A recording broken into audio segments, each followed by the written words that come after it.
Well, how's it going, Ohio Valley? Check out satellite and radar this morning. Not a whole lot to talk about locally, but when you step outside, you can definitely feel the moisture to this atmosphere. Now, we had a cold front that pushed down yesterday, but it really didn't have enough energy. So that's why it becomes a stationary boundary. It stalls out, and that's why you're not noticing a whole lot of breeze out there as well. So there's the cold front. It's still parked up to the north. We're actually going to see a system develop off the backside of this. We like to call that the parent low. So when a system moves through and it doesn't have enough energy, it kind of dies down. It's a little bit older. We call it the parent low.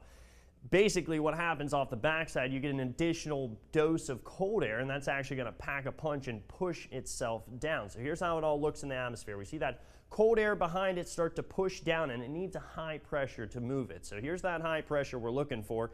There it is. It's starting to move down. So that's what's going to bring the cool air as we close out this work week. We didn't really get to tap into it yesterday, but today we have a better chance to do so just due to atmospheric physics. It's starting to add up. We're starting to get that 1 + 1 = 2. Yesterday we were trying to add 0 + 1 and trying to get 2. It just wasn't adding up. So here's a look at your drought monitor. We still have a big drought across the region. We haven't had a whole lot of rainfall, and if we don't see rainfall this afternoon and evening, it's about 6-7 days until we have another chance. Well, I'm not talking until next Tuesday for another dose of rainfall all the way down there at the bottom of your screen. So Wednesday, let's keep our fingers crossed that we can see some rainfall this afternoon. We're still on the warm, moist side of this stationary boundary, so if the sunshine pops up, it will start to spark our atmosphere. We'll start to see those bubbles, but if not, moving forward, it's going to continue to dry out and be dry out there. But a good chance, though, while these temperatures are taking a break from the 90s, back to school shopping. I'm one that, I don't like to think about it. My kid, he's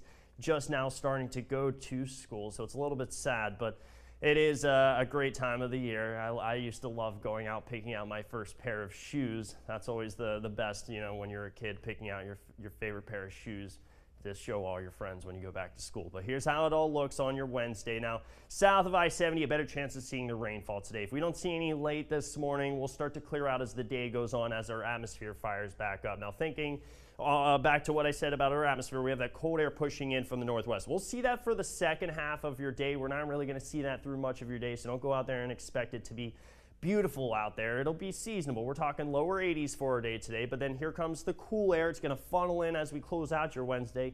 That'll make it a little bit breezy. We're talking 15 to 20 mile per hour wind speeds, so if you're out, out and about and it's lower 80s and you get a little bit of a breeze, you might not be used to it. It might be chilly for you, so keep that jacket in the backseat of your car if you're heading out anywhere for late night into Thursday morning.